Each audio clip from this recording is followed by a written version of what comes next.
I'd like to call this meeting to order on Monday, November the 20th, 2023 at 6 p.m., Town Hall Theatre. I'd like to begin by acknowledging that the land on which we gather is the traditional territory of Nishnawbe, Ottawa, and Mississauga peoples.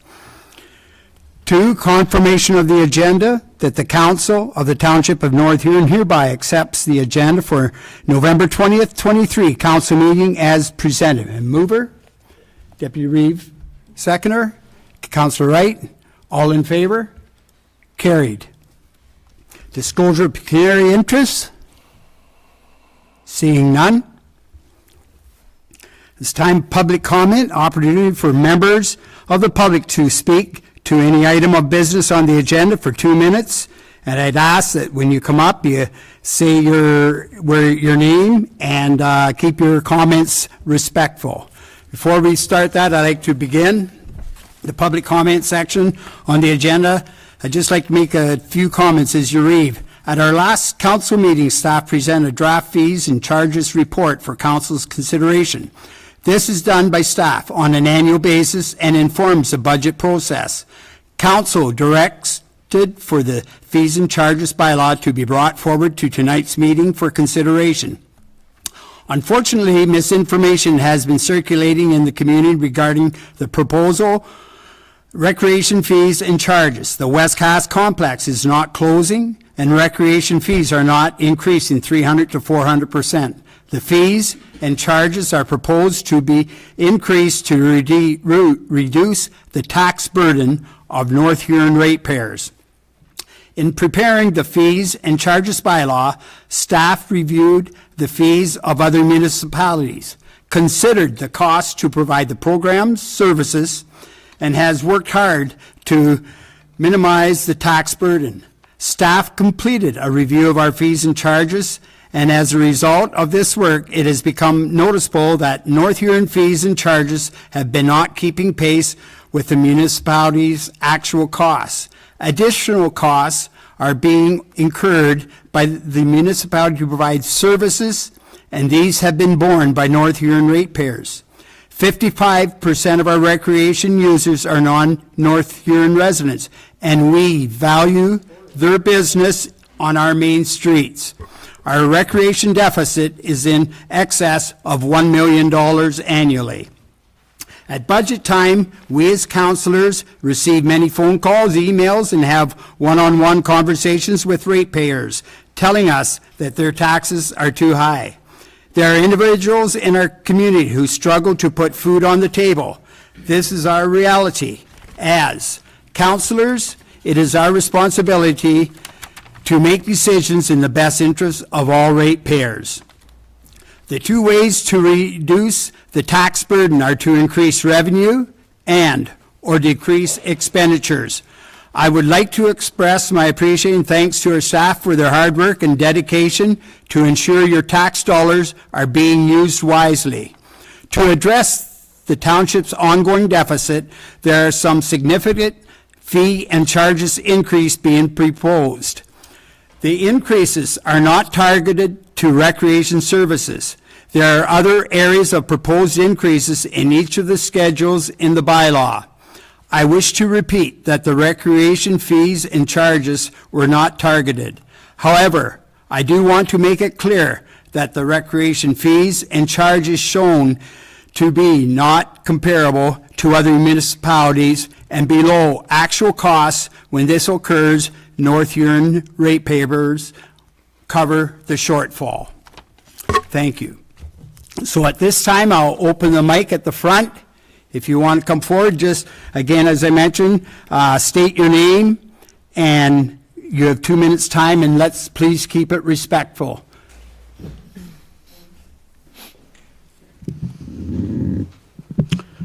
Thank you, Reeve Council. My name is Trevor Sipe, and I'm living on Garland Terrace.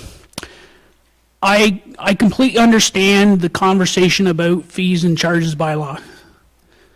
The concern that I have as a resident and for taxpayers is, even though you say you confirm and compare to other municipalities, transparency would indicate that those people in the municipality and in the ratepayers would like to see which municipalities were compared. Because the idea of comparing other municipalities and comparing that to cost is one thing. The biggest issue that we have is that no matter what the cost is to run the facility, is if we go and charge higher than the market is willing to bear, the residents aren't going to pay that. And then the tax base gets it anyways. So the issue that I have is that if you're going to do significant changes to fees and bylaws, that's fine. I mean, I get what you have to look at.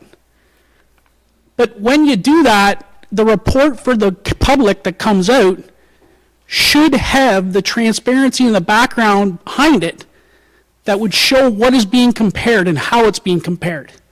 So at least the public doesn't have to spend 7 hours or 8 hours or 4 hours trying to do analysis to figure out where they should get the same rates and the same fees as everybody does in their own budget preparations at home.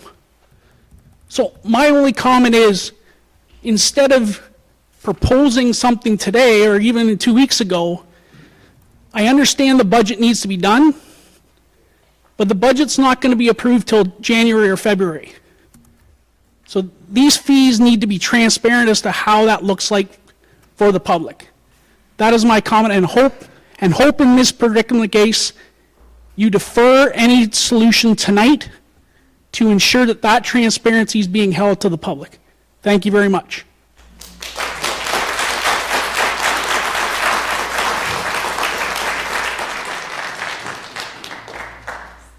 Thank you. Anybody else would like to share?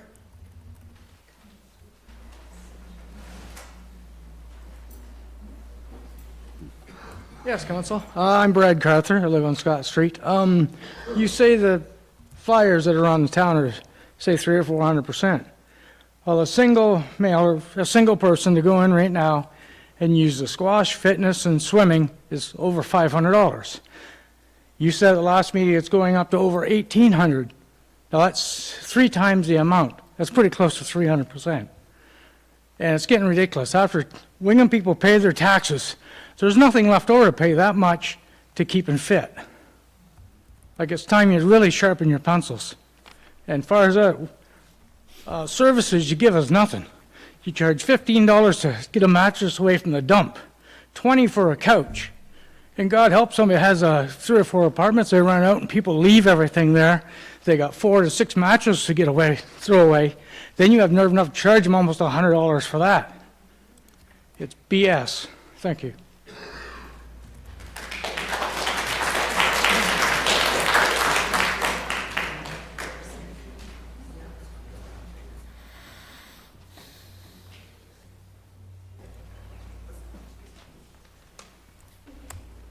Hi, good evening all. My name is Joanne Willard. I recently retired after 35 years in the accounting and finance sector, mostly in the position as a controller. We understand the Director of Finance is recommending excessive fee hikes as well as the elimination of the senior and student discounts, the complete pass, couples and family rates, and for the aquatics and fitness services as provided at the excellent and vibrant Wingham Community Center.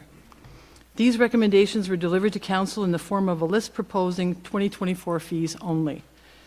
Council did not receive a basic variance analysis that shows a difference between 2023 fees and the proposed 2024 fees.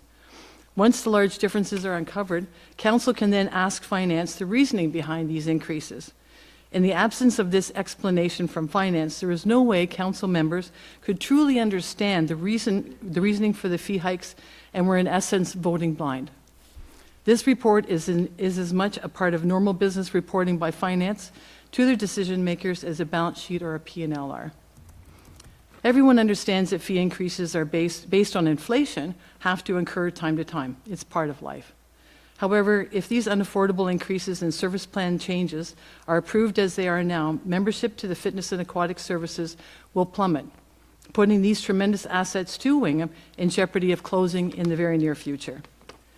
We also understand Wingham currently enjoys the enviable status of being the regional hub for neighboring farms, towns, and villages. This is supported by the respondents to the petitions we sent to council, which indicate approximately 38% of the signatures are from people who live outside of Wingham. The signatures were gathered at the complex as well as by various businesses on Main Street. We have heard the council and finance department feel Wingham is subsidizing their recreation fees. It is actually the non-residents that are supporting the Wingham tax base by spending their money while in town. If council members approve these steep fees and service plan changes, these people will no longer be in Wingham at all. They will not be in town to spend some of their disposable income. They will be at a different regional hub that happily invites all to their town by providing the draw of healthful community activities and services. We urge council to stop trying to fund short-term solutions in their funding requirements by closing the aquatics and fitness departments. Instead, look to all departments to find greater efficiencies that lead to more efficient operations and thus true long-term savings. Thank you.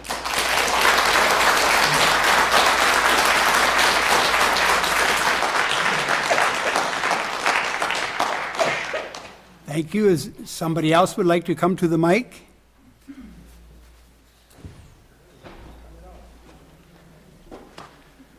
Hi, Steve Hill. I was wondering if I could get an update on the outstanding pledges for the complex there. Last I heard, Knights of Columbus was about $500,000 behind and never did honor their pledge. And if you got $400,000 to move Council Chambers from here to the school, do you have enough money to clear the rest of the sidewalks and during the winter? Because if we can't use the complex, it would be nice if we could go for a walk in the winter. Thank you.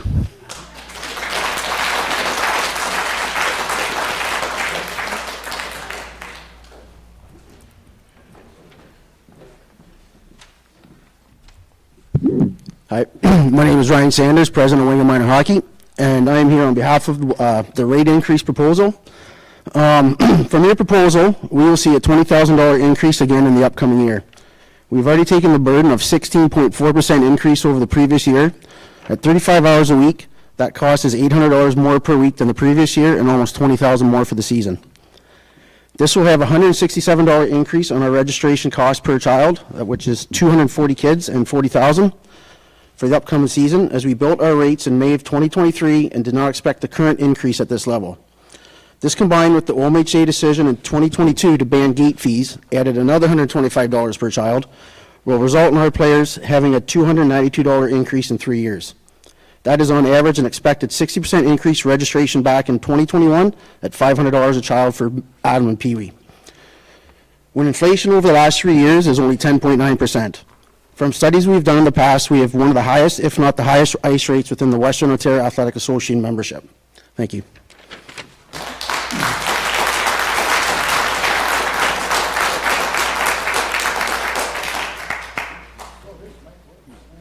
Anybody else would like to speak?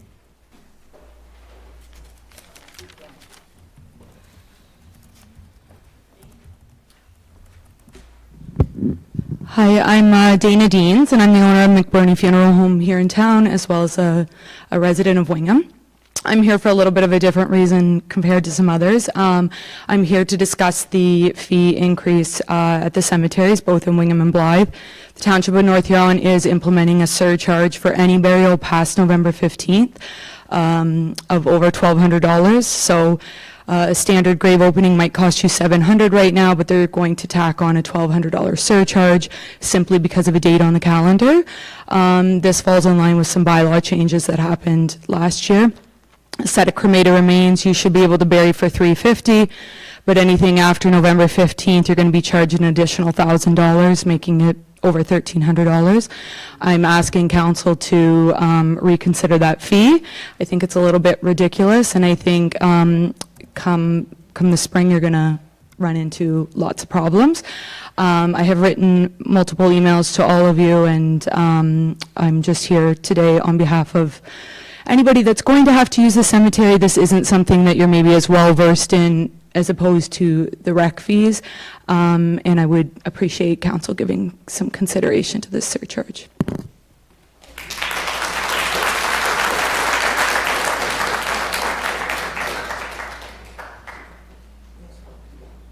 Anybody else that'd like to speak?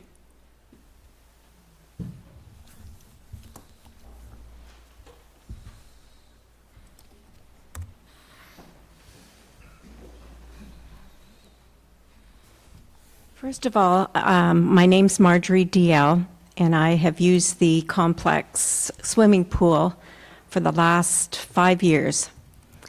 And I wrote to council and got one response, and I want to thank Reeve Heffer for responding to my email. I don't think council realizes how many people use the complex for health reasons. There's people, diabetics, people that have had strokes, all kinds of people. And it's amazing to see the increase in their mobility and just having a good time.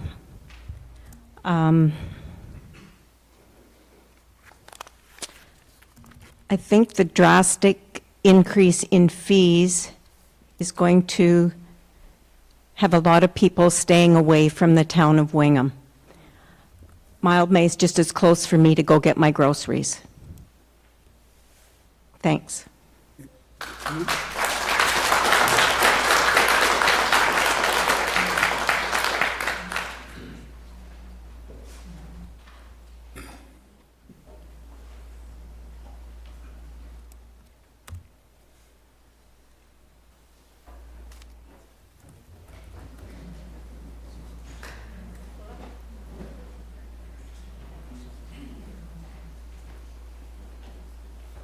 Larry Appleby.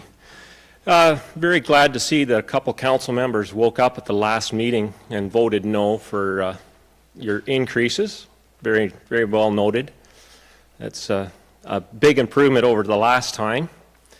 Anyway, I don't understand why you can't run the complex if you can, like somebody said, put $400,000 into somebody else's property. Makes no sense. None. You got nothing left when you're done. Not a single cent. $400,000 could be spent somewhere else. This place is perfect. Nothing wrong with it. Even if you have to rent it, who cares? Going somewhere else that you don't own the property, that's silly, crazy. And then you spend $1 million to take water south of town. And then now we're spending another who knows what to put the drainage in, the sewers, for a builder. And normally the builder pays for all this up front, and then you buy it back from them. So now we have a builder working in Blythe wanting to do something similar, and you're making him pay for everything. Everything. Where is the common sense here? He's a local man from a community, and you're making him do everything. It's no sense. And to spend all this money outside of town here, what happens if this guy says, oh, I can only build you 4 houses? Where's all this money that you're spending millions on? And he's going to give you 4 houses at $10,000 a home? Back on your money? Think about it. You need to.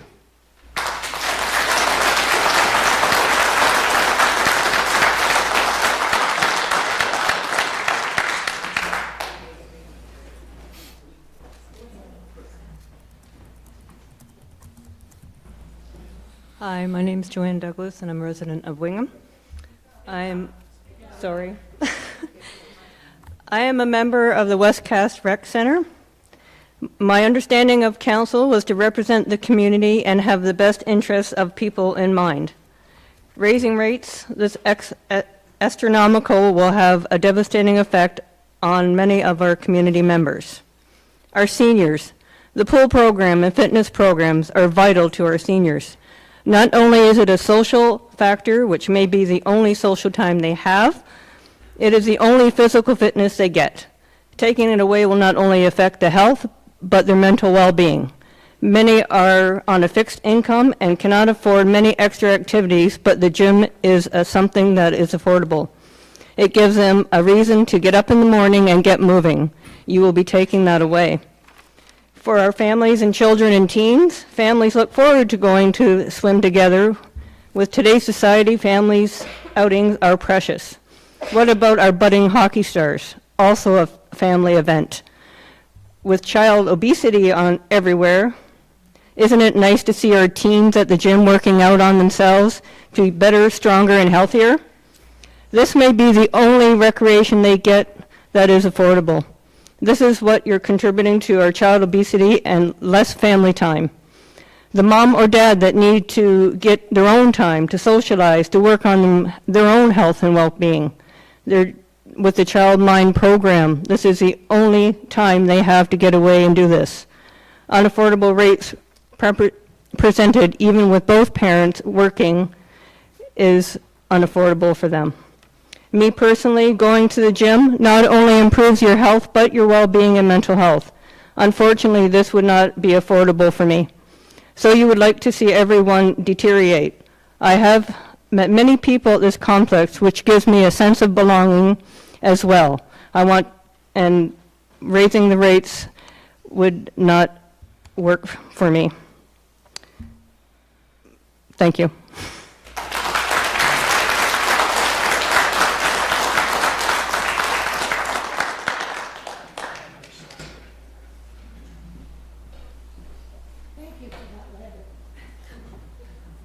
I'm one of these senior citizens that she was talking about. And I've been at that pool since the day it opened. And I've been there 3 times every week, pretty well all the time, except for the odd exception. Really missed that pool when we were in the had the COVID situation. And I couldn't believe how my body had deteriorated through that period of time. And I have seen people go to that pool that had knee replacements and have had arthritis, and they just weren't able to move. And there's a lady that, and I don't know whether she's here tonight, she was going to come from the other side of Maumee, and she came in and she couldn't even walk. She had 2 canes, and she is now walking with no canes, and she is putting that a tribute to the pool for that.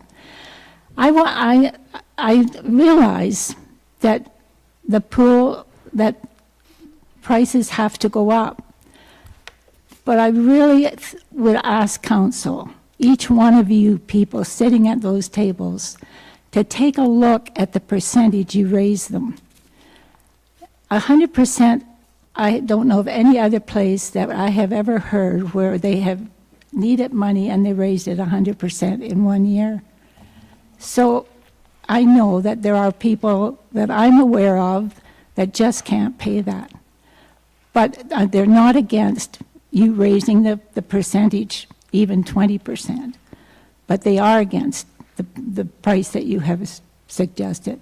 So I just ask you as councillors to sincerely take a very good look at this. We aren't asking that you don't raise it, but we are asking you to raise it reasonably. Thank you very much.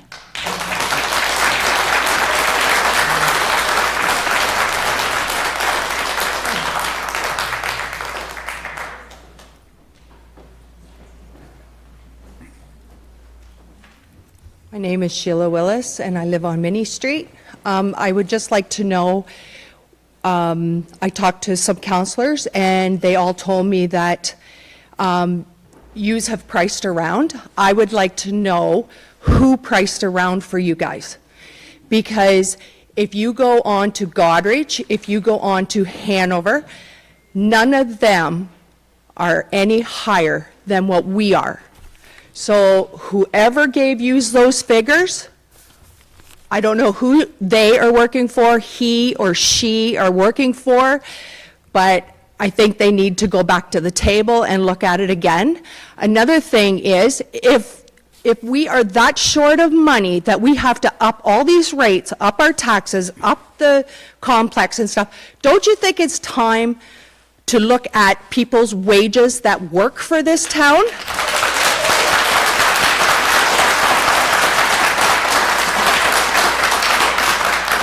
people sitting on this stage that are on the sunshine list. That's enough, thanks. Thank you. Don't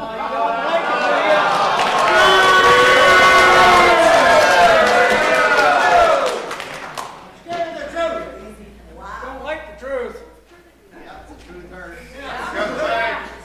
Okay, that's enough, folks, thanks. Anybody else has a comment to make? Oh, yeah, I do. You're saying 400,000 for the schoolroom, but you also said there's a long-term lease sign. What are you paying a month for a lease in that place? Yeah, no doubt, we're in communist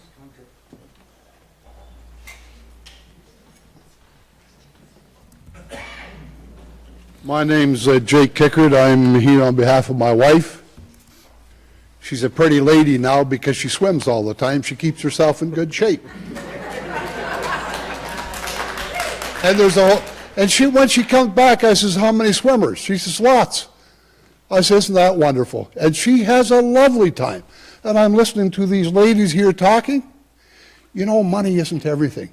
But let's keep a calm. Let's keep a level head. We're Wingham. We're not Goderich. We're not this. We're not that. We're Wingham. Let's look after Wingham. Compare with somebody that's fine. Money's not everything. I would plead with the council to go back. Look at the crowd you got. Show good, sound leadership. If it takes another year or so to get that increase to where we want it, let's do that. But let's just take our time. Use level heads and go forward that way and represent us, just like you're doing. Lead us and guide us. We thank you for your guidance and leadership. Continue on.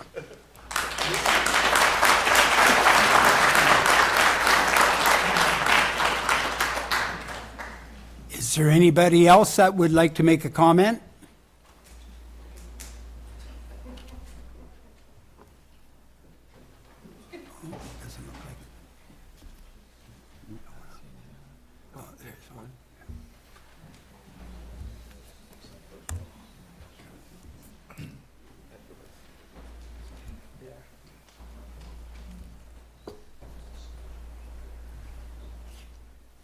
Hi, my name's Jackie McBurney, and I'm the mother of a handicapped son who uses the pool and the gym 3 times a week. With the raises that you will do, I'm going to have to decide whether he does the pool or the gym. He can't do both. He's on ODSP, and that's a limited amount of money that he gets. I really think, and I agree with the others, a tiny little increase, maybe 20%, he could afford, but he cannot afford a double and use the gym and the pool. Thank you.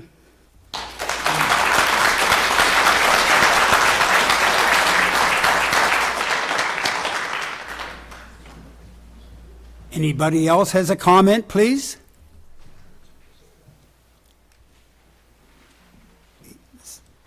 Seeing none? Okay, we'll carry on. Thank you for your comments.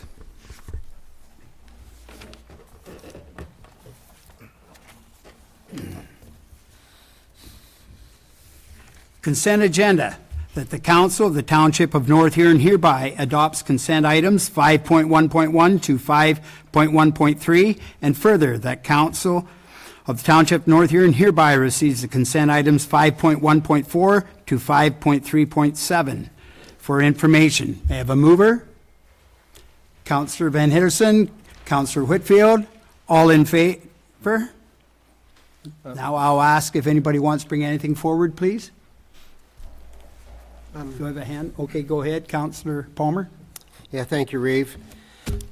In the bills of 5.21, why are we still paying an architect? I bring it up every month. It's $1,700 for the ramp. Like, what's it for? Like, we need to know what it's for. Like, is it contingency thing for him, or is he can't be doing work for it because nothing's happening? So, do we have an answer? Okay, Mr. Fortney, our Public Works, I'm just asking if you could comment to Mr. Palmer, please. Through you, Reeve Heffer, to Councillor Palmer. As for through you, Reeve Heffer, to Councillor Palmer, that $1,700 is a recent bill from the architect, Alan Eves, for the front ramp. And yes, there's still work being done in the background to complete that project. Okay, go ahead, Councillor Palmer. Along, in the bill section again, Derrick Construction, 15,700 for the ramp. What's that for? Okay. Like, we're not supposed to be paying any more money towards that project. I'll maybe ask Public Works, Mr. Fortney, to answer that question if you can, or Mr. Towns.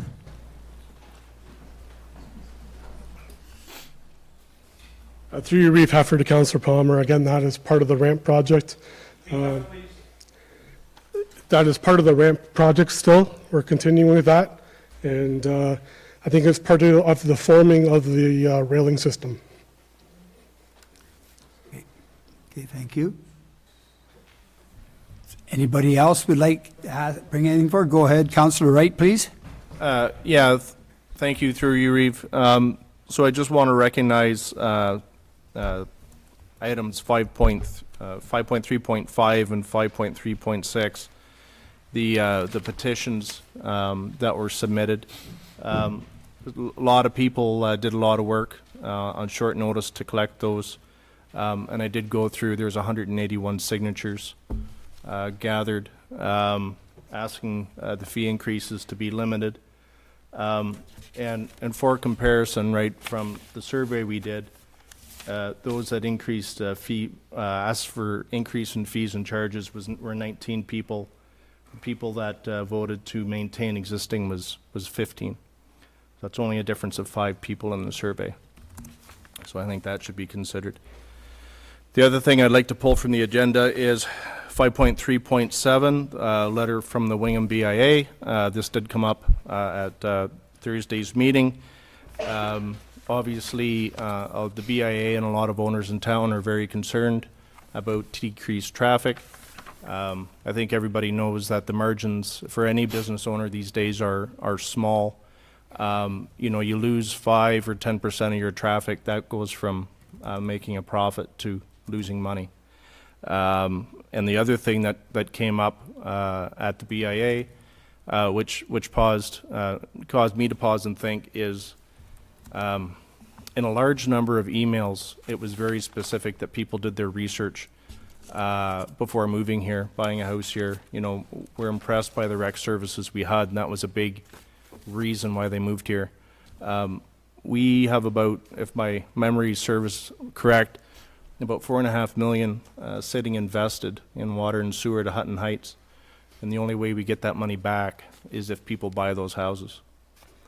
So, I think we need to give pause and make sure we are an attractive place to work, because, we've bet the farm on Hutton Heights. And if those homes don't sell, we're going to be in trouble. That's it, Reeve. Thank you. Thank you.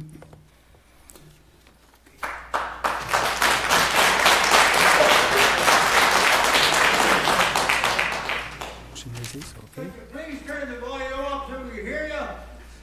Thank you. So that the Council of the Township of North Huron hereby adopts consent items 5.1 to 5.13, and further that the Council of the Township of North Huron hereby receives consent items 5.1.4 to 5.3.7. Had a mover and a seconder. All in favor? Carried.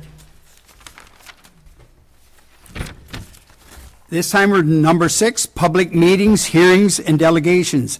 I'd like to begin 6.1, Rob Hutchison and Karen Rattan, Wingham Tennis and Pickleball Club, Wingham Tennis Court upgrade and financial assistance request.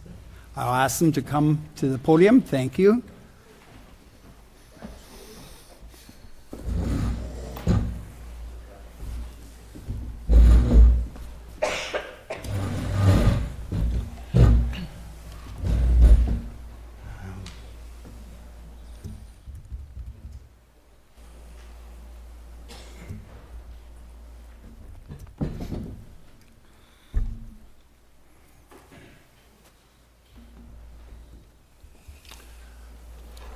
My name's Rob Hutchison, and this is Karen Rattan. We're active members of the Wingham Tennis Group.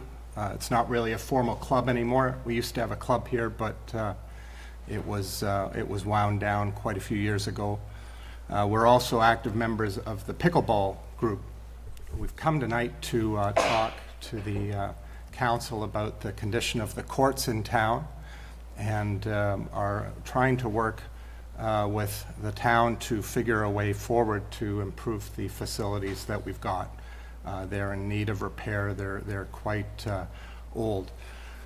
The original tennis courts were built in 1977, and at the time they were built with a Ontario grant and funds from community members. They were the gold standard club court, same as York University, where the Canadian Open is played. They were, when I moved here in the 80s, they were a beautiful facility, and was a big part of me coming to the area. Courts like that have an estimated life of about 25 years. And at the time they were built, we created the Wingham Tennis Club. I was the president of that club for quite a few years. We ran it, and fees were charged. There were approximately 100 to 110 members each year that I was involved with it. But they were pretty minimal fees, $20 to $30 per year. But that was enough to cover the cost of nets and any repairs that the courts needed. There were some issues at that time. The town decided to disband that club to align with full public access. So part of the fee structure that we had was that they had preferred access to the courts. Because they were on the town's property, the town didn't agree with that approach, and they told us to disband, and we had at that time some money in account. I think we had $4,000 or $5,000, and that money was returned to the town, and the club was disbanded. Approximately 20 years ago, those state-of-the-art courts were beginning to crack, and there was a decision made by the town recreation department at that time to overlay them with asphalt. There were no tennis players consulted at that time. It was just a decision that was made. It was basically a road repair type fix was made, and new asphalt was overlaid, and lines were painted just as a comparison using road line painters. So we ended up with courts with 5 to 6 inch lines on it, where courts are supposed to have 2 inches. So our courts now are out of dimension because they weren't done properly. Over that time, the posts have begun deteriorating, and there's some heaving.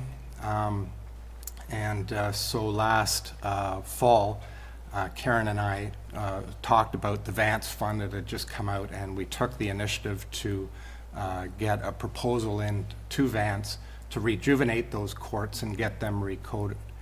The Vance Fund, we received $60,000. I had received a verbal quote from a vendor who said it would be about $40,000 to put a top coat on that asphalt. And I put in a $20,000 contingency for fence repair and bench repair at that time. Closer examination of the courts, dealing with one of the engineers that was quoting the work, found that the asphalt had deteriorated enough that it couldn't be rejuvenated, that if they were going to put a new top coat on, that the whole sub-base would have to be replaced as well. That was based on a cutoff, theoretical cutoff that they use, saying if the cracking per court is more than 200 feet, then they would recommend a full replacement. I went up and took a tape measure and measured, and there were between 1,300 and 1,400 feet of cracks in the courts that indicated that the repair wouldn't be any good. The problem with that amount of cracking, you can do the overcoat and do the top coat, but the courts would only last 5 years, and no one wanted to put their name on that when it came to doing the work. So They were saying that we would have to remove the asphalt and replace it. And by doing that, we would end up with a 25-year lifespan out of the courts, as I mentioned earlier. There's some pictures here that kind of show the black filler that was used. Again, it was a road-type repair that was done, and the cracks were filled because some people had fallen in the cracks and tripped during play, and there were some close calls with injury. The plan that Karen and I did on our own, we benchmarked off other clubs, and there's a lot of activity in courts right now, mostly in the pickleball end of things, not so much in tennis. Goderich did an initiative, built 6 outdoor pickleball courts, and 2 years into that, they've got over 600 members now running that. That was done all through fundraising and some grants that they got. The members pay a limited fee for that, but they have preferential use of the courts with that. Hanover did a similar thing. They built 6 new pickleball courts and redid their 2 tennis courts.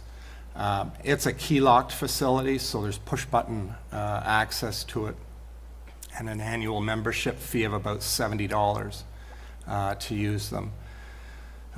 Exeter decided to combine pickleball and tennis and put them both on the same court. I'll show you a picture of that in a minute, and that's kind of where Karen and I leaned in terms of where we thought Wingham could best move. Most have moved to multi-use tennis and pickleball all in one facility. The larger tennis, or the larger centers like Hanover and Goderich, the tennis and pickleball are separate courts. The smaller center is combined use. This is a picture of the Exeter courts, and for those that don't play tennis or pickleball, I'll point out there's actually 2 tennis courts there that are blue, and there are 4 pickleball courts, 1 on each side of each tennis court. Our tennis courts have a 20-foot back space behind the baseline, back to the fence, and that is enough room to put a pickleball court on each side. So we could copy what they've done here and have a state-of-the-art court for both tennis and pickleball, and that would boost the utilization, because currently the courts are only used for tennis.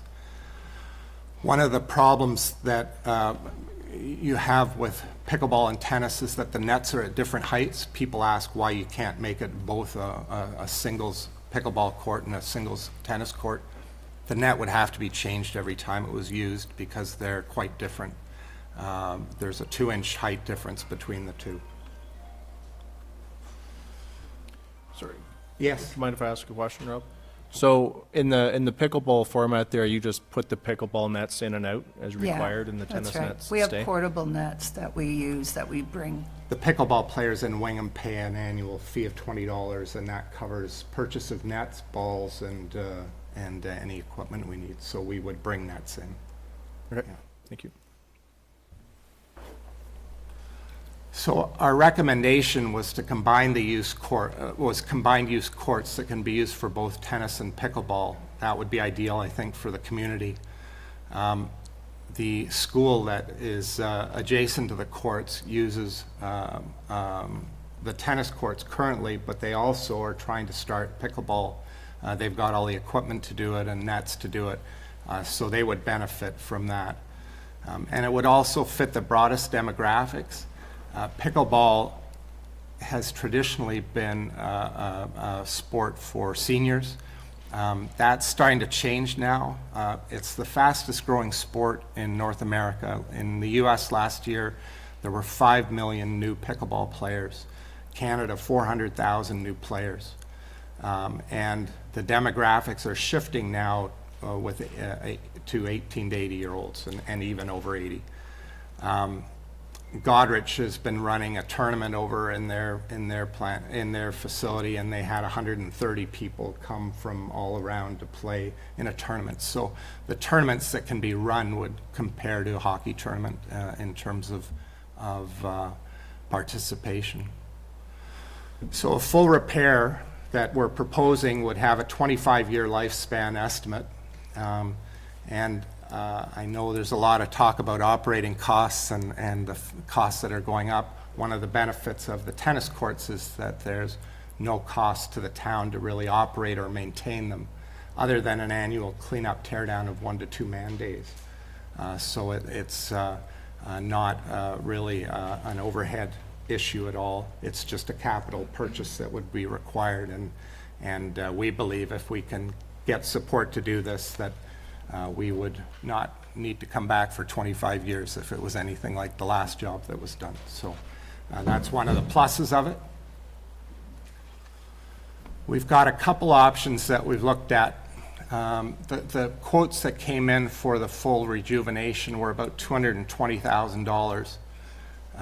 The first option, I guess, is to develop a joint plan for the courts with the town. Is there a model for reworking the courts with joint funding model? The $60,000 through Vance covered, and then the $120,000 somehow split between the town and group users and doing fees and that kind of thing.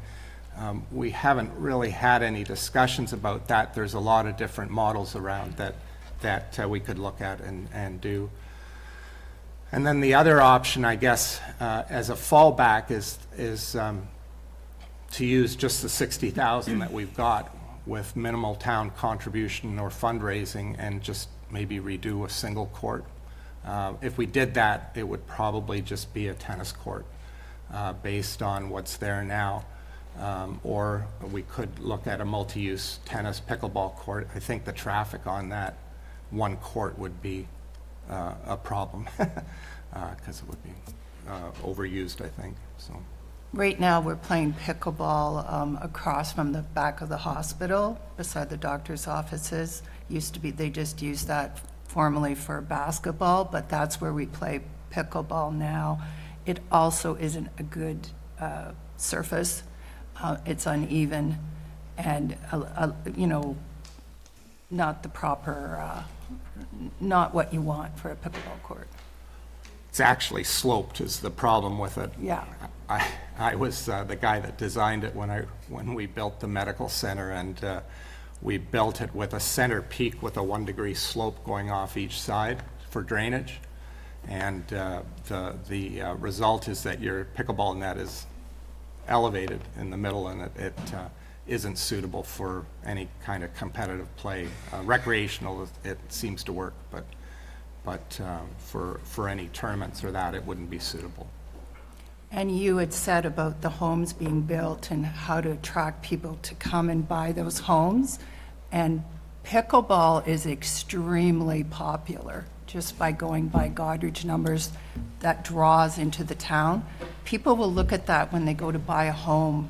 If there's a lot of pickleball players, whether or not they're going to pick this town, and all the people we will be drawing to the town to spend money in the stores and businesses. That's everything we've got. Okay, we'll just have the lights, thank you. I appreciate your thorough description there. At this time, I'm just asking, are there any counselors like to put any questions towards these two folk? Yes, go ahead. Thank you, through your Reeve. In your display there, you're saying the annual cleanup and tear down only 1 or 2 man days. If you're switching the nets back and forth for for whatever you're playing, pickleball or tennis, it is still a public court. Like the tennis court, the tennis nets have to be taken down. We just carry around the pickleball nets. It's not even, it wouldn't even be 2 days, 1 day to take the nets down and sweep the court, or we could also do that ourselves. So when pickleball players used the courts, they would bring their nets, set them up, and when they were done, they would tear them down. And take them home and bring them back. Put them in the That trunk would of be the a car. private use of that would be a private use of the public tennis court. It would sound like.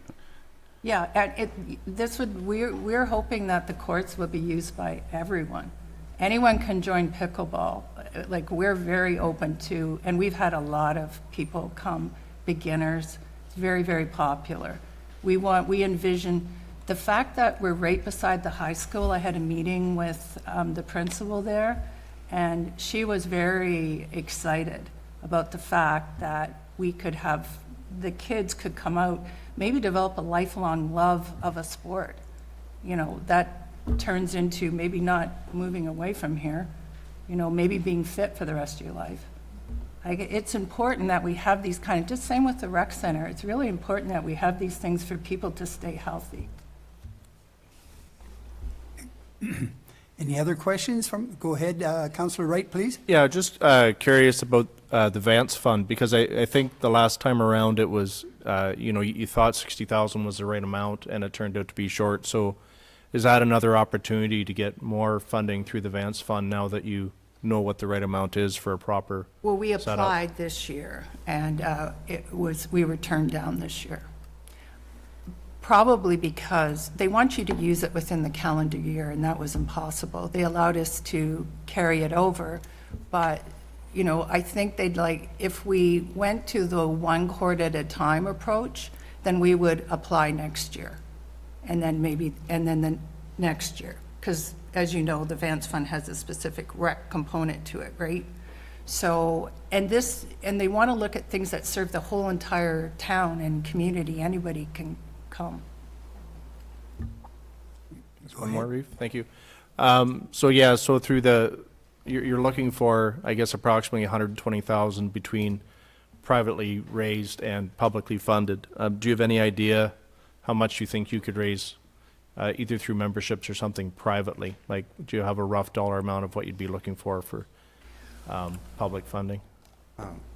Not at this time. It's been a bit difficult to go to people and without a target and try And a date. and a date and try and build that up. There's been pretty strong evidence that it would be a lot of support for it. Goderich went out to build a couple courts, and as it grew so quickly in terms of the interest with it, they ended up building 6 courts, and so I think there's some ways that we could make it a pretty appealing thing. The Goderich courts have company names on them, like they incorporate advertising in that. If your company name is going on there for 20 years or however long it's going to be on there, there's something there to sell. But the vision just isn't solid enough yet to go to people and really make a strong sell. We made an application to the Bruce, and I haven't heard the results of that yet, whether they would consider giving us some money towards it too. And Greg has been looking at fundraising also, like through his, whatever that is, Greg, that you do. Network. Yeah, network patch or whatever it's called, yeah. Right. Are there any other questions for anybody? I'd like to thank you for your input and the work that you're doing with that. And I recommend that we defer this to budget time as we met with our public works person there. And just now we know where you're coming at with it now and a couple of your options. We really appreciate what you're doing. When is budget time? When is the budget time? When would we? It starts on maybe December 8th, okay? Okay. Okay. Thank you for your time. Just talk to our public works guy and he'll see what he'd like to. Okay, thank you very much. Thank you very much.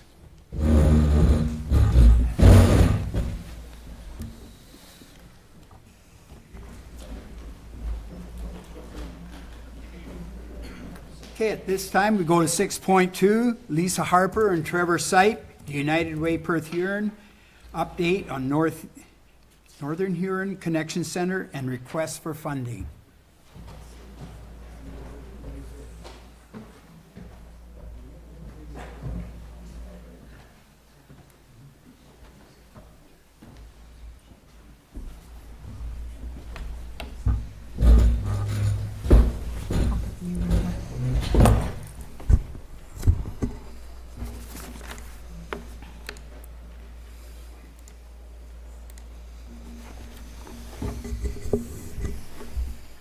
So thank you, Reeve Heffer and council members, for the opportunity to join you tonight and update you on the Northern Huron Connection Centre. So just a brief recap, the Connection Centre offers services for anyone who needs to make use of the services. So for example, there are showers, food, laundry facilities, Wi-Fi. It is going to be used as a cooling or warming station as well. And the second part of it is that we connect the folks that are coming in with social services such as ODSP, Ontario Works, and legal aid. So the center has the two-pronged approach to assist folks, again, anybody who needs to make use of the services that are available. May we have the lights there, please, Rick? Can everybody hear you? Just us. Can everybody at the back hear us? No. Oh.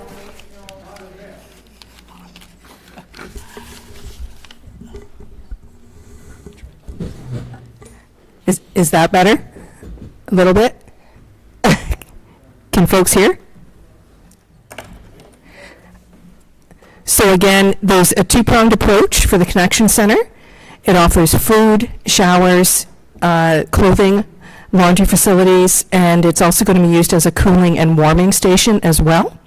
And then while folks are there, we also connect them with social services such as Ontario Works, ODSP, legal aid, whatever types of services that they might need.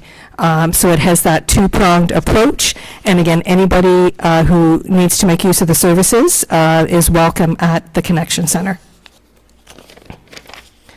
So the center opened the end of June, but we held an official opening on September the 29th.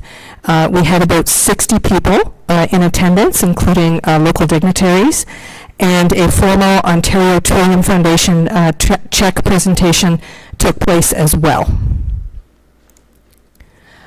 So I know that folks further back won't be able to read these stats.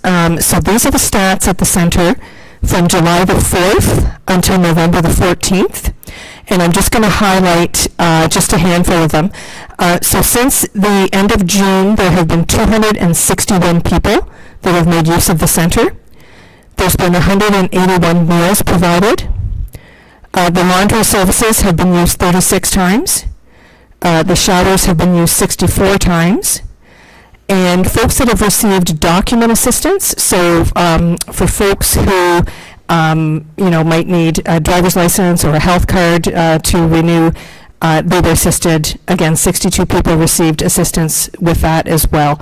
So as you can see, the center is busy. It's open Tuesday, Wednesday, Thursday from 12 p.m. to 5 p.m. And it is currently being run by a couple of wonderful staff from the CMHA here in Perth, which is formerly Choices for Change. So part of the biggest part of funding that we do through the Connection Center is our Coldest Night of the Year event. This coming up on February 24th, 2024 will be our third year. And over the course of the first 2 years, we have raised an incredible $70,000. And that's just the generosity of local folks who signed up to walk, signed up a team, and to help to volunteer with the event. So please mark your calendars. We'd love to have folks join us again.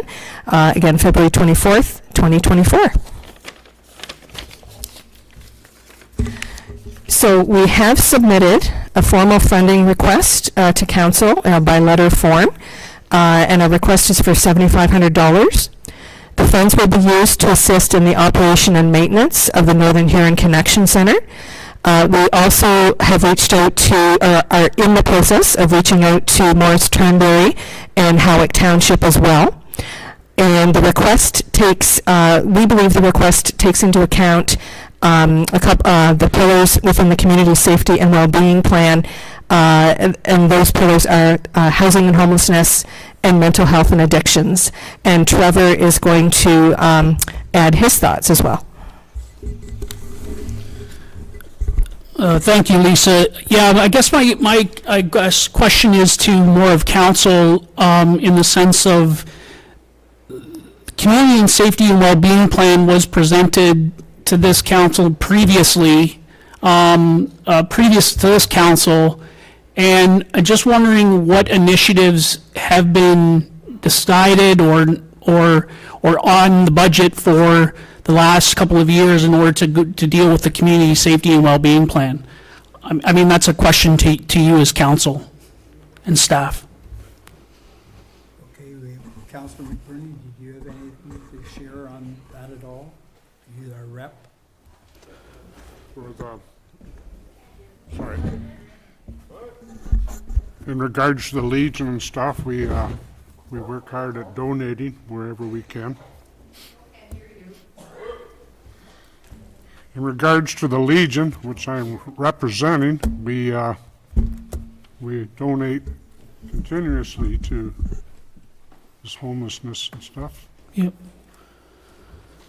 I guess the real original question is, the Ontario government put into place the Community Safety and Wellbeing Plan, and the request for them was to provide background and information as to how the communities are getting better.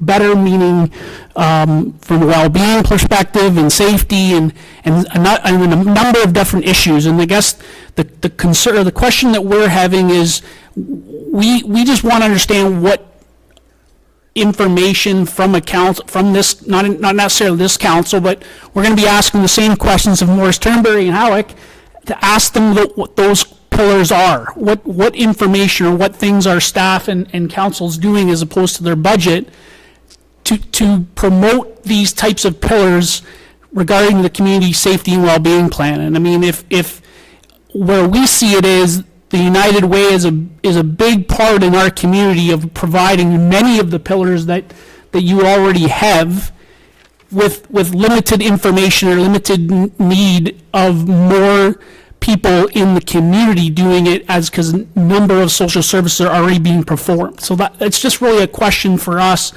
to know what things are being done from a municipality level, so that, you know, when we're asking these types of questions, how can we help is, I guess, the question we're trying to make sure that when the government comes asking, because they will, they always do, about how these things are going to get better, and benchmarks, how do we show that? And how do we show that? Because the original Community Safety and Wellbeing Plan was produced with the idea of United Way and Social Research and Development Council as the lead of the whole 9 lower tier municipalities back, I think it was 3 or 4 years ago now.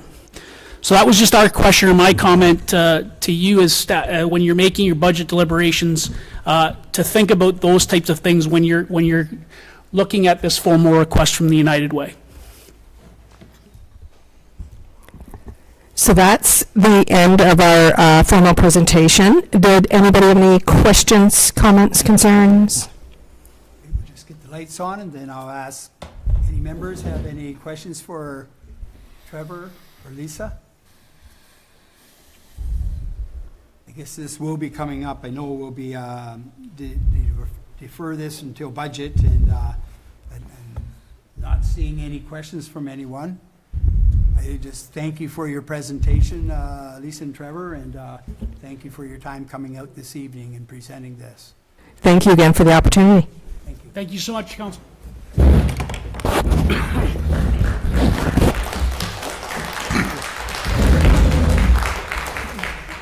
Could I ask a clarification? Oh, yes. Not with you, thanks. Yeah, so it'll come up again at budget, so I just want to clarify, is this going to be proposed as a draft budget, as shown as a line item, or are we going to have to bring it up again at budget time to get it brought up, proposed as a line item to consider? Take it to our clerk, please. Through Reeve Heffer to answer Councilor Wright's question. So every year, all the funding requests that you receive as council are basically presented to you guys for consideration at the first meeting. And then you as council decide which ones you want to support and for how much. So you'll see the 2 you've received tonight, as well as the other ones that have been submitted by other groups. Okay, thank you. It'll all come to you as one package of. Thank you. Answers question. Okay, thank you. Any other comments? Okay.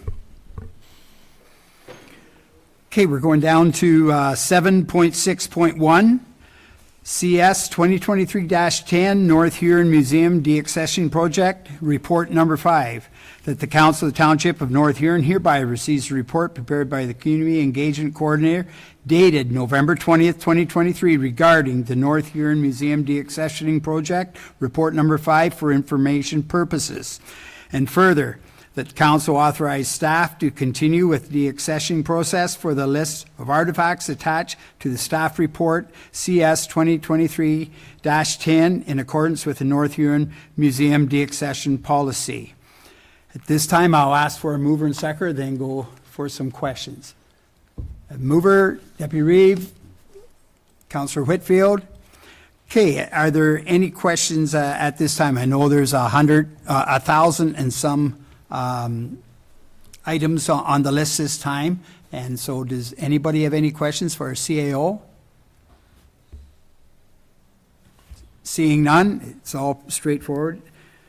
Good, thank you. Correspondence? Oh, yes, yes.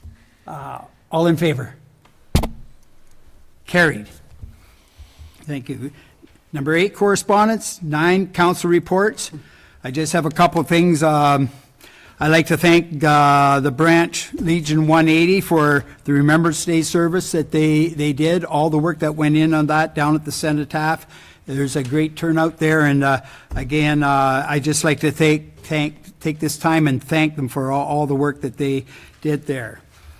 And then they had the lighting of the lights at the Crookshank Park, and I'd like to thank Theron Riley for getting that all ready and lining that up. But again, a nice turnout there on Friday evening. And on Harpreet and Gurpreet Singh, they won the Business of the Year award out of the 3 municipalities of Goderich, Central Huron, and North Huron. There's 168 businesses that put in a report. They had sort of different things they had to meet, criteria, and Gurpreet and Harpreet, they live in Wingham here, but they have the Circle K ranches in Wingham, Lucknow, and Clinton. So I think it's great that a local businessman was able to win that award. Okay, and then one other thing was a Silver Stick down here at the arena. Again, just a special thank you to all those involved donating their time there and looking after that. There's 36 games through that last week, and again, a real good time. And again, thank you for the people that supported that, and especially for the businesses on town that helped that. You could always see the big green sticker on their front door that welcome people in. Again, just kudos out for that. It's their 38th, I think it is, year that's been going on now. So that speaks well of the activity that's going on down there. Okay, are there any council members with reports? Go ahead, Deputy Reeve.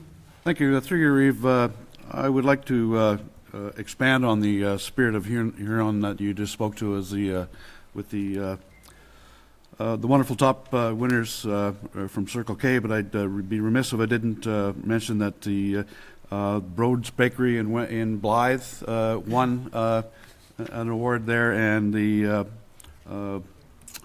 several other businesses in our area got equal mention. So, good. Thank you. Any other member reports? Seeing none. Are there any comments by members, please?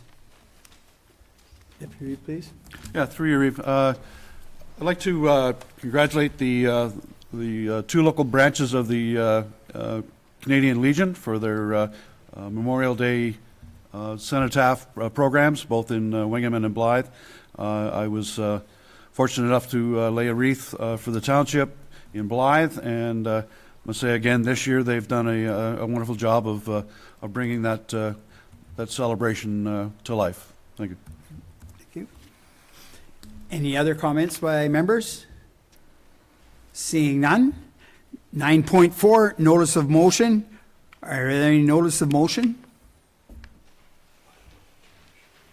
Seeing none. Bylaws.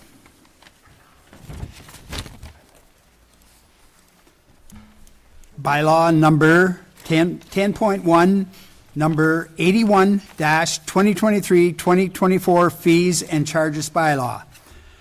That the bylaw number 81, 2023 bylaw, being a bylaw to establish fees and charges for the Township of North Huron, be introduced, read, a first, second, and third, and final time be signed by the Reeve clerk and be engrossed in the bylaw book.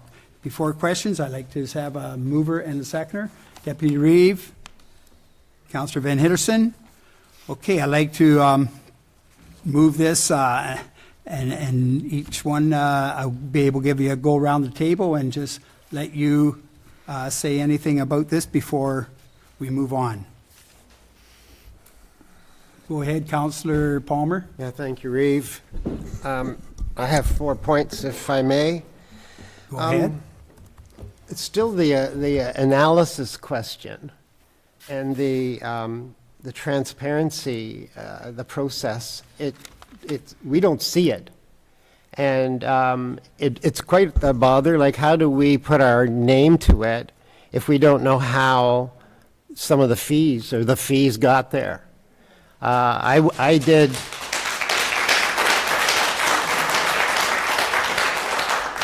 I did my own comparison with the proposed structure and today's, or this year's, and, you know, it should have been done for me.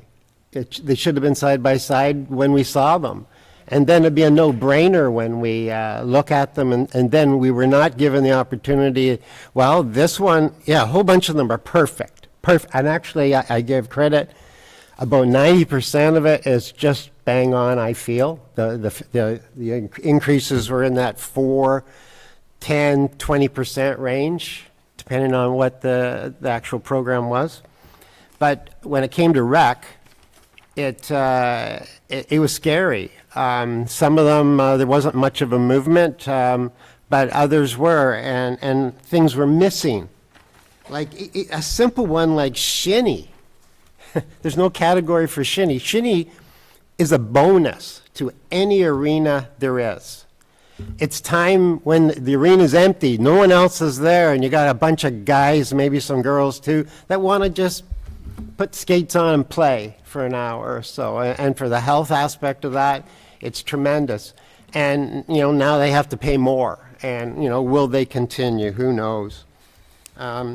Now, staff eliminated the complete membership or the combo, and a couple of us were talking about that, and it's, YMCA uses combination plans, combo plans, and it works well for them. They make money.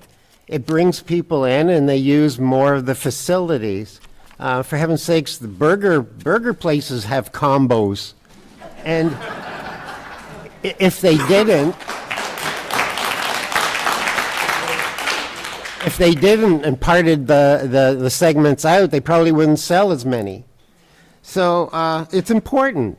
It's important to the people that use it, and yeah, put the price up, but not get rid of or eliminate the darn thing. And the other thought is,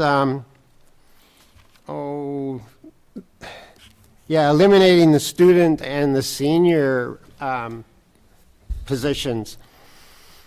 I really wonder what the thinking was here, because those folks, these groups, sometimes don't have the disposable income, and given a bit of a break on the price gives them the opportunity to come in and you know, get healthy and participate, utilize the facilities, and now they can't.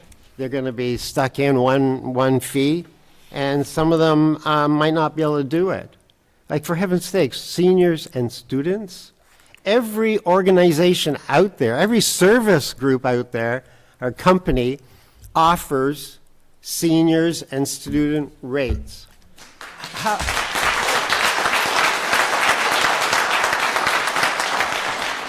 Are we better than those folks? Like, I really have trouble with that. Yeah, basically, some of the fees are definitely too high, and they were mentioned earlier. And we have to sell this community, or we're in trouble. And the best way to sell it,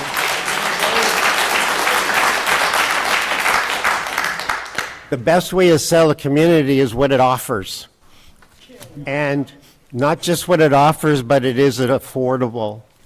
And I think we definitely need to raise rates, and some of them we're lacking behind, fees rather, and we're doing catch-up, but you can't do catch-up all in one jump. Okay. Thank you at this time now. Are there any other questions from any of the other counselors? Let's go around, and then maybe at the end Mr. Towns, if he wants to come up and just clarify a couple questions that were brought forward by our thing. Okay, Councillor Wright, go ahead. Yeah, thanks, through you, Reeve. A bit more on the complete passes. So I did have a couple of conversations with Director Towns today, and I just wanted to fill council in on what we discussed, because I learned some stuff, so I think it might be enlightening for everyone. Staff's primary concern with the complete pass is it's just kind of full open access to every program that exists, right? And a lot of those programs are really expensive to run, right? So it's hard for staff to put a ballpark on how much the complete passes should go up, because they have all these programs which maybe only are going to be used by one or two people, right? And so just before the meeting, I did have a conversation with Director Towns, and I will propose it as an amendment when it comes to that point, but I just wanted to talk about it first. I think what we could do is put together, like, eliminate the complete pass, but put together a basic package, right? So that you would have access to the courts, you would have access to the gym, maybe not fitness programs, but the gym, have access to open swim, have access to public swim, the basic elements of everything, which do not cost the municipality a lot to run because they are our most popular programs. I think there's an opportunity to convert the complete pass to just a basic package, if you want to call it that. And that would, I think, satisfy most of residents' concerns about being able to use the different areas of the facility as they need to, but also then alleviate staff's concerns about these specialty programs costing a lot of money to run. So I think it'd be a nice balance, and I just wanted to let council know about that discussion at this time. Okay, are there any other comments from councillors? Go ahead, Councillor Whitfield, and then on to Councillor Van Henderson. Through you, Reeve. I believe that the fees are necessary, that they do have to come up. We found out from the area that the fees are relatively low. Some of them are going up actually too much, I believe. I agree with Councillor Palmer over there on some of these, but they do have to go up, and I would like to see them go up over a period of a couple or 3 years. I'd like to see something like that happen, if we could do that, and incorporate some more wording into some of the annual passes and everything that Councillor Wright talks about also, if we could do that. Okay, thank you. Councillor Van Henderson, please. Thank you very much. I would like to share my concerns. The North Huron-West Cast Community Center has a deficit of $418,599, almost $500,000. There were 181 people, according to this thing that they said, signed a petition. 126 people were from North Huron. Tonight, we received a presentation from the North Huron Connection Center. In 4 months, there were 261 visits. They provided 181 meals. What is more important? The North Huron Community Food Share had, only for the month of October, 731 visits, individual visits, 245 families, the gross majority of Wingham. They asked for help. What is more important? Food insecurity exists in rural communities. Nobody wants to be in that situation. The difficult decision of user pay increases are just a cup in the bucket and will only affect a small group of people. What is more important? Inflation is hitting everybody hard. Rent is up. Interest is up. Utilities are up. Insurance is up. COVID loans have to be paid back.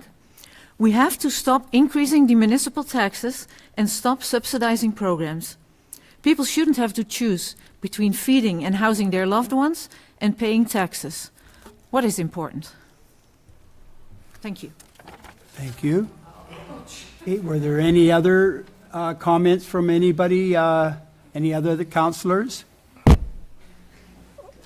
Okay, we'll let you talk, and then we'll bring up Mr. Towns and see if he wanted to add anything on when he's talking to Mr. Wright.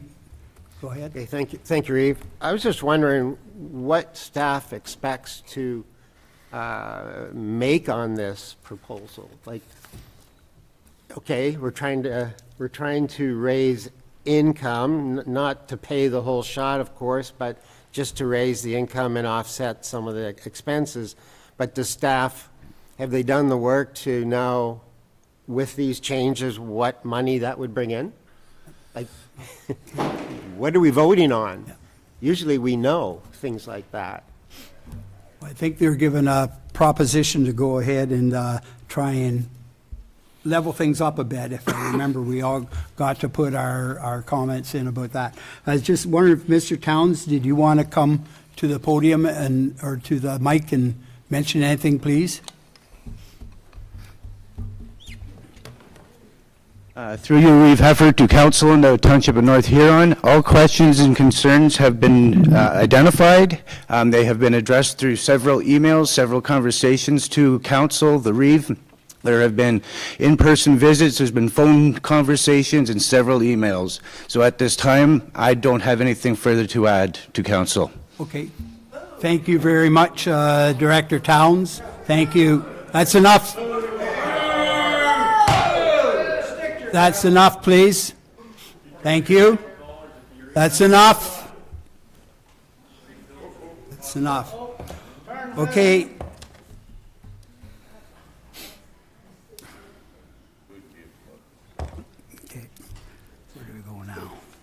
Sorry, Reeve, could I ask one more question? Yes, go ahead, please. Yeah, so this was something I forgot to ask before.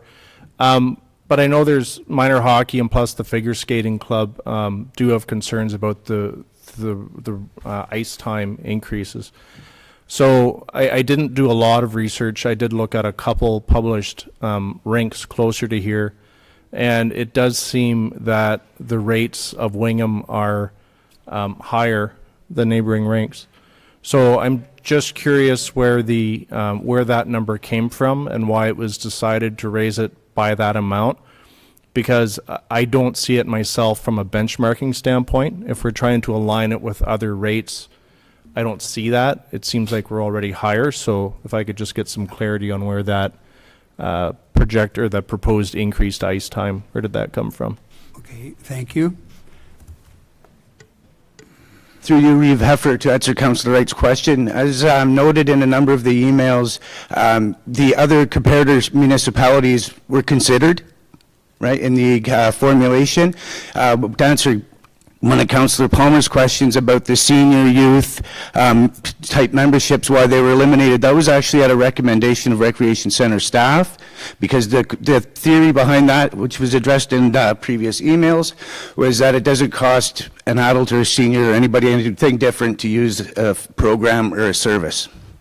Okay, thank you very much. Okay, does that answer your question? Okay, Deputy Reeve, please. I'm just through you.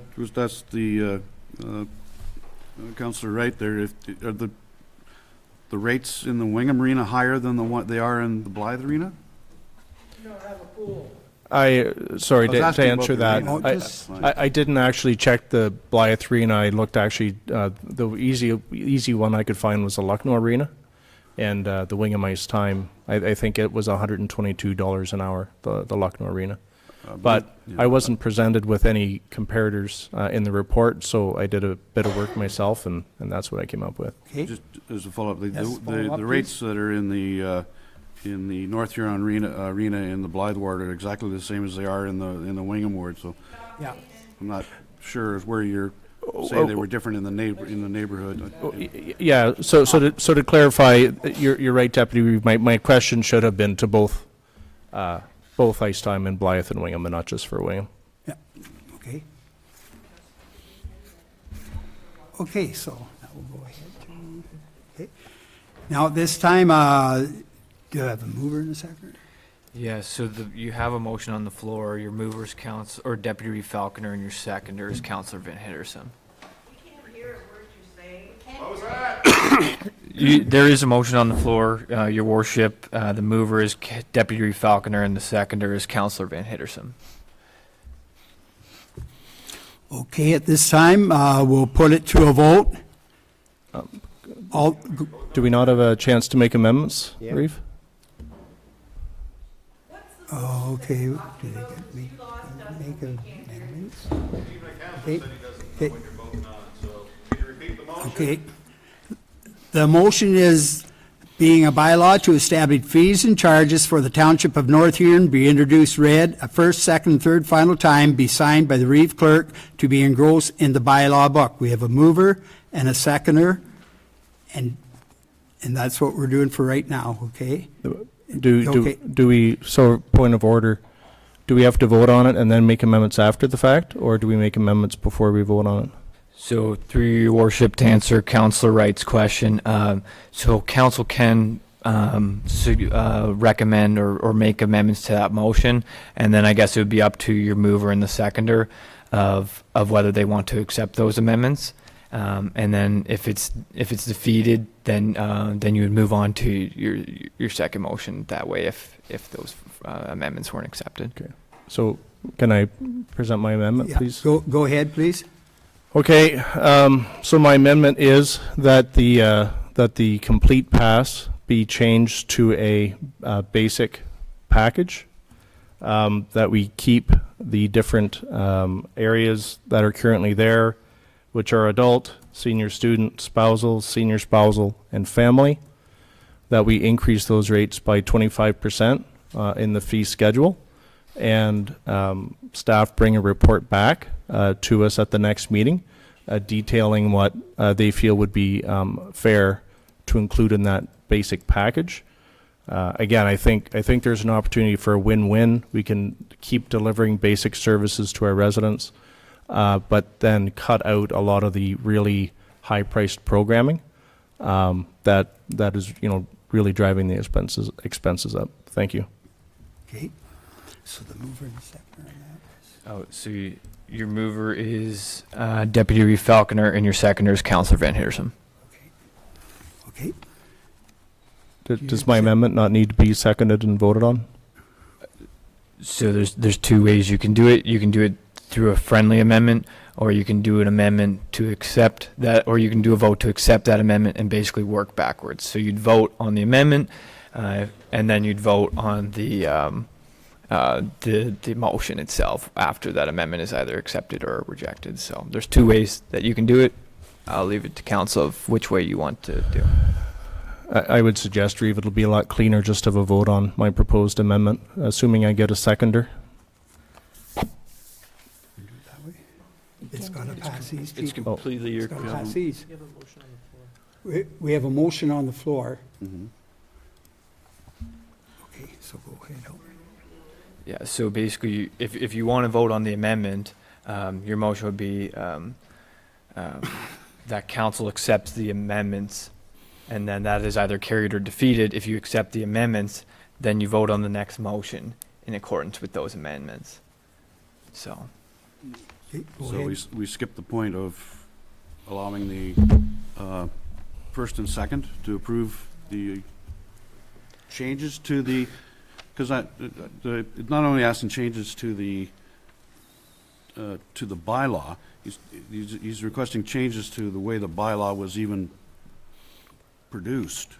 So I'm not sure if you can legal, how you legally get around that. yeah, so basically, asking the mover and the seconder to accept the motion is what's referred to as a friendly amendment. If the mover and the seconder aren't accepting of the friendly amendment, then Councilor Wright does have the ability to make a motion for that amendment in advance of this being voted on. And then basically what you do as a council is you accept that amendment and then, or you vote on that amendment and then that dictates your next motion. So I guess as a starting point, what you as a council, you or yourself as the reeve, you would want to see whether the mover and the seconder are accepting of a friendly amendment. I'm asking the two of you, are you accepting the friendly amendment? I would much rather the bylaw rise or fall on its own merit first. Okay, so then what Councilor Wright would be looking to move would be a motion that takes precedence and is basically what's referred to as an amending motion. So he's looking for council to pass a motion to amend that motion. And if it's carried, then you'd amend that motion and vote on that. If it's defeated, you'd vote on the original motion as presented.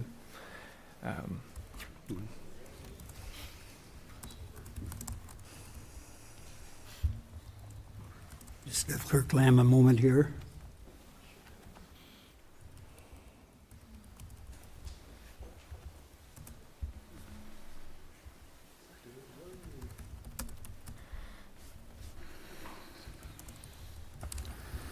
So your amending motion would basically be that the Council of the Township of North Huron hereby accepts the amendments to the motion as presented by Councilor Wright. So if this is accepted, it'll basically add that amendment to the original motion. If it's defeated, then the original motion will read as it currently reads.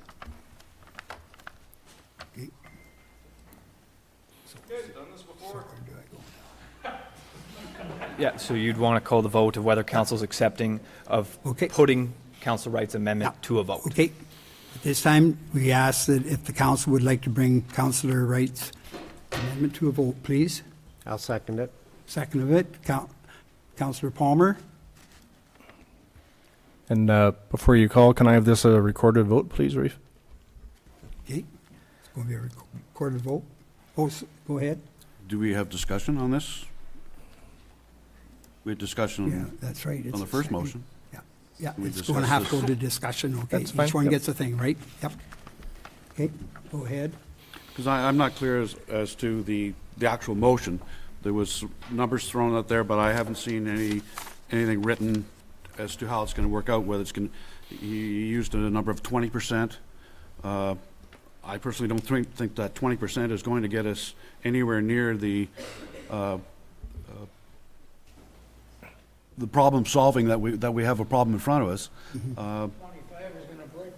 So that's why I thought you wanted to leave the motion to stand or fall in the first place. But without, I can't support it if I don't know what those numbers are. As you're talking about being clarity, just to throw out that it needs to be changed, I want to see the changes first before I vote on it.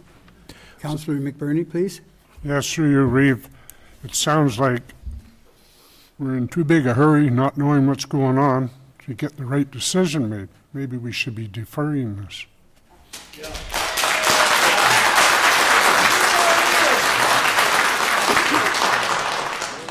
So I guess, so you have an amending motion on the floor, which takes precedence, so you'd want to put that to a vote first. And then after that, that'll dictate what your next motion is. And then, based on whether those motions are carried or defeated, if they're defeated, then council can certainly put forward a motion to defer it. But basically, that's where you stand procedurally in the order of motions right now. And Councilor Reeve, yeah, and to Wright. clarify my amendment, the obviously the 2023 fee schedule for membership fees is a published document. So obviously we don't have it before us today, but it is a published document. The fees are out there, and again, the proposed amendment was a 25% increase on those different complete packages, but to keep the 5 different complete packages. As far as the discounts for senior students, et cetera.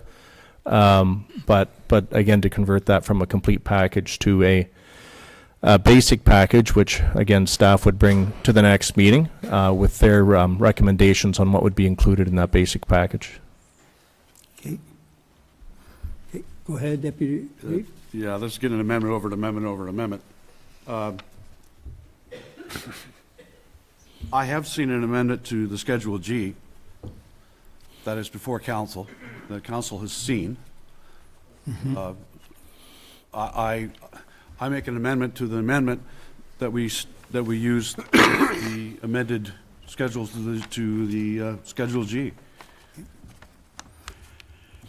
I'm getting, like I said in the first place, would rather have the motion either pass or fail at the first, rather than muddle it all up like this. Just wait. So again, what I would recommend is If he's proposing that as a friendly amendment, I'll accept it.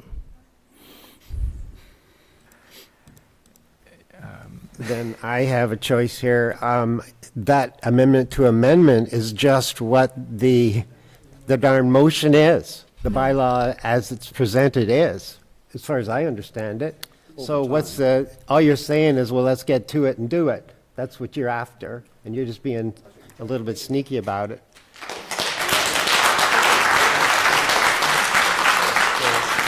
Sorry, I don't accept Clerk it. Lamb has the floor at this time, please. So my recommendation is,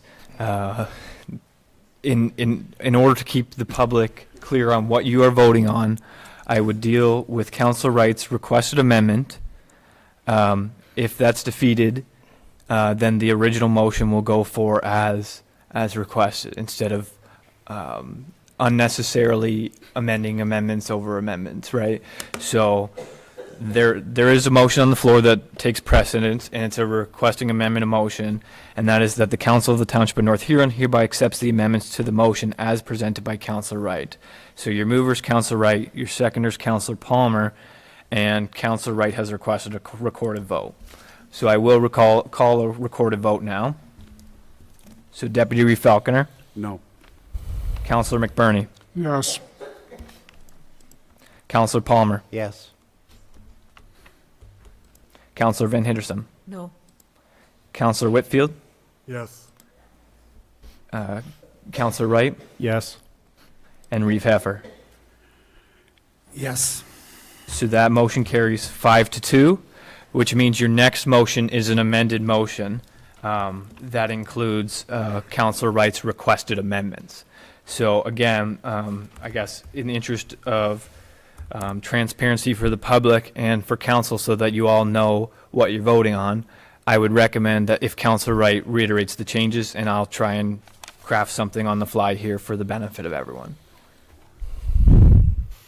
Sure, through you, Reeve. So the amendment is that the existing schedule of membership fees for rec programs be changed from a complete pass to a basic package pass, and that the 2024 rates be 25% over the 2023 rates. Can you just repeat the percentage? At 25%.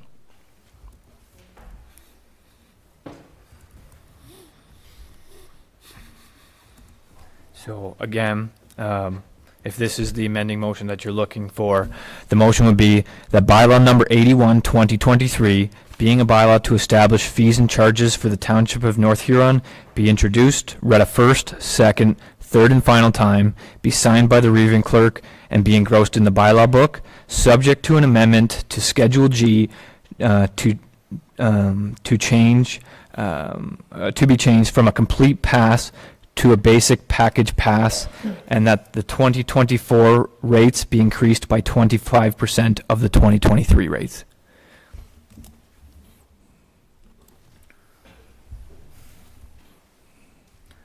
So that is your new motion, given council's direction on the previous motion to amend. So that is your current motion on the floor. So I'll refer it back to you, Reeve. So you as council, or you as the Reeve, can open the floor up for further discussion. You could put it to a vote. It's completely in your court here. Okay. I'll be honest with you, I had an amendment, and I thought it would help us out a bit more. I know that's not on the floor there right now, but I want to make it clear I had another motion go on. I'm just asking, can that be, go ahead now or not now? So, Oh, I'm just asking if I can make an amendment to Schedule G. so through your worship, what I would recommend is that you put the motion on the floor to a vote, and if that's defeated, then you would be looking for motions from the floor for alternate direction. So if you at that time wanted to pose that motion, I think that's what you would want to do then. Just so in the interest of everyone here and council, so that it's clear on what you're voting on. But again, completely your call as council. Can I ask a question, though? If we pass the amended motion as it exists, does that prevent Reeve Heffer from making his amendment? So if you pass the current motion as it exists, yes, that would prevent it because you will have as council given 3 readings to your bylaw. Okay, so, I mean, it's up to you, Reeve, but it's certainly my feeling that council will support your amendment. So although it's confusing, I would certainly like you to present it because I think you've got the support of council for that. And to be honest, I kind of drafted my amendment to accompany what I thought you were going to do tonight as well, so. Could I bring the Deputy Reeve in here to say that? Yeah, so if you want to make an amendment, you would want to vacate the chair as the Reeve. So we are still, I'm still seconding it. I don't want to Yeah, basically. be effect. It'd be I'd like to propose a motion where the increases are phased in for certain recreation fees. I believe this approach is the best for both worlds, as it will allow us as a council to continue to move forward toward better cost recovery so there is not so much of the deficit being covered by the taxpayers, while still reducing the impact in 2024.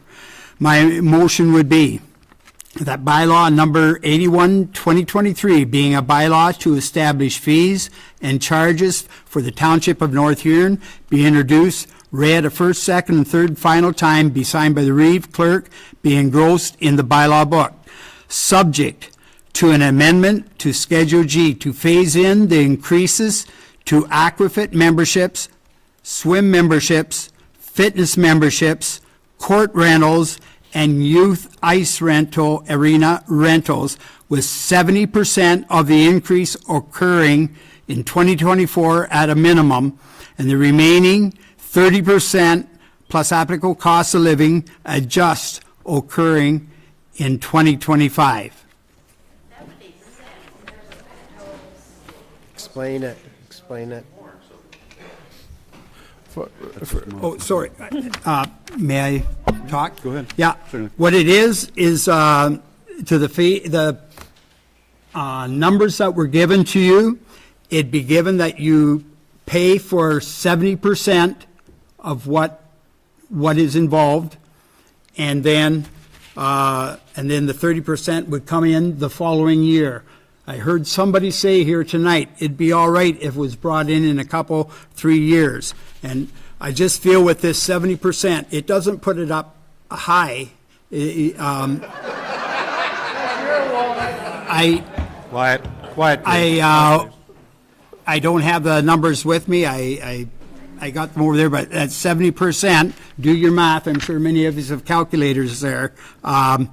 It would be very much. The ice rentals for this year are they're only being nailed for 70%. I think Mr. Sanders agreed that he felt that the prices were too high. I know we've had reports from the figure skating. I think it'd be really to our benefit to go that route, because the figure skating, we're afraid they weren't doing their homework just maybe quite properly, but this will give them, the increase is only going to be 70% to them. And So, Reeve, or point of clarification, just so I can understand the amendment. Go ahead, Mitch. So the amendment I think you're proposing, Reeve Heffer, is instead of putting the entire increase from 2023 to 2024 all in one shot, we're going to see 70% of that hit this year, and then 30% of that will hit the following year, correct? Yes, that's right, Counselor Wright. Thank you for the clarification there. So we have a motion on the floor. Well, so I guess myself as the clerk, I need direction on how that relates to the current motion, because you have a 25% figure in there. So is it that, So those aren't related because the fees that I'm proposing were not in the fee schedule that were voted on at the last meeting. So they're completely separate items. so your 25% would be specific to the complete membership, which being replaced as the basic? Yes, correct. Gotcha.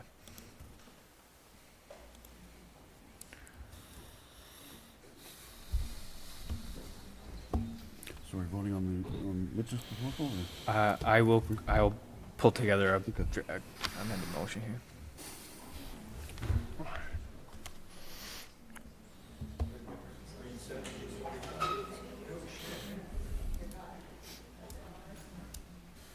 Remember, Westcast ain't here no more.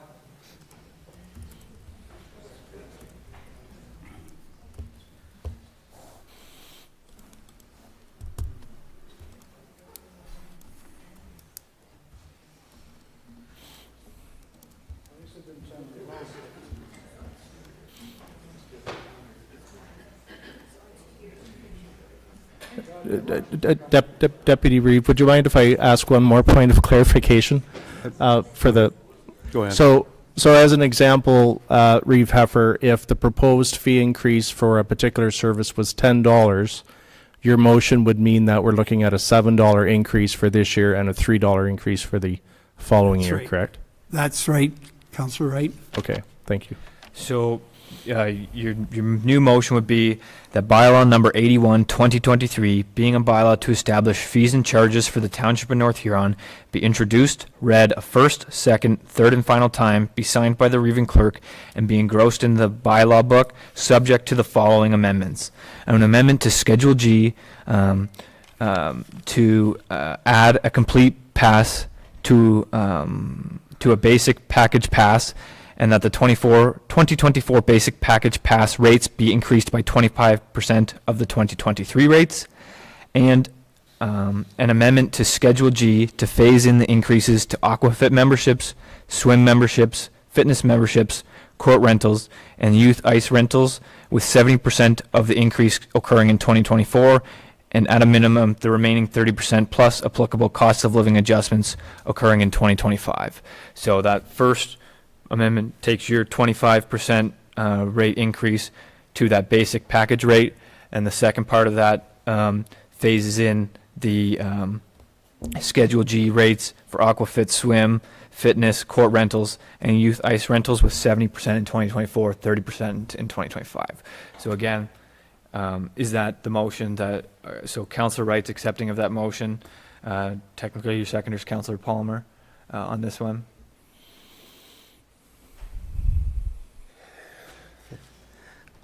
I have a deferral motion too. I think we're getting closer, but I still find fees in some areas way too high.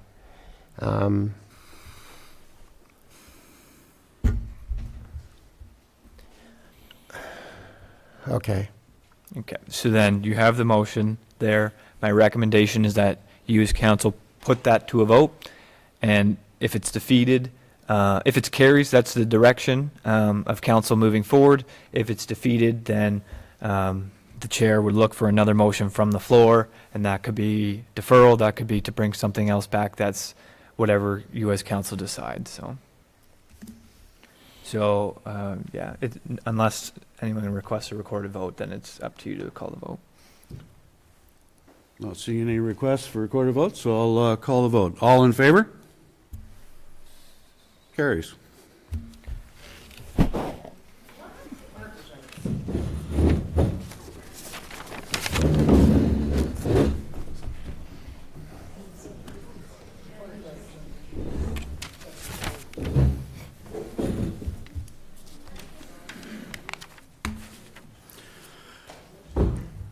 We had some good discussion and debate as council, and we are a lot of different opinions shared. Now that council has made its decision, we as a council need to move forward and support that decision. And our staff will implement that decision. Thanks to everyone on council, staff, and the public for their input.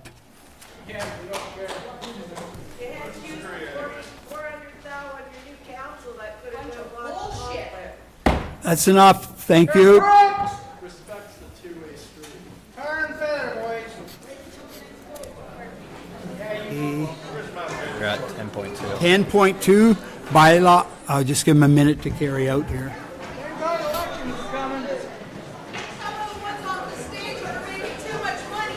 right. I'll give it back. Close up the town, you bunch of people. Whoa!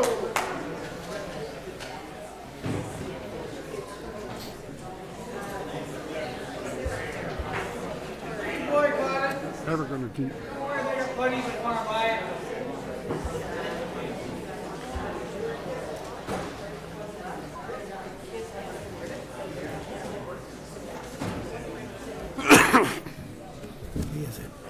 Let's give them another half minute to carry out. Spend that kind of money outside of town, you should be able to run the arena. I know you're not listening because you're all sleeping. Probably shut down. Complex will fall. They probably get free passes to the complex. So. I'm not getting free passes to the town already. They can give us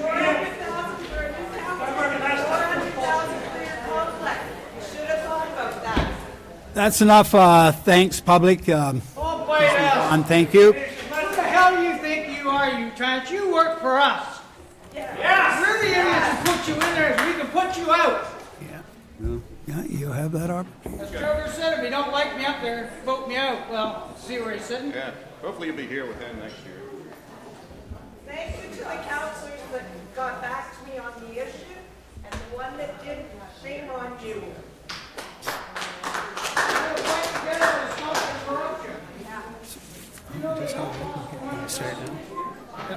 Okay, we move on to 10.2, bylaw number 82, 2023, Risk Management Enforcement Agreement.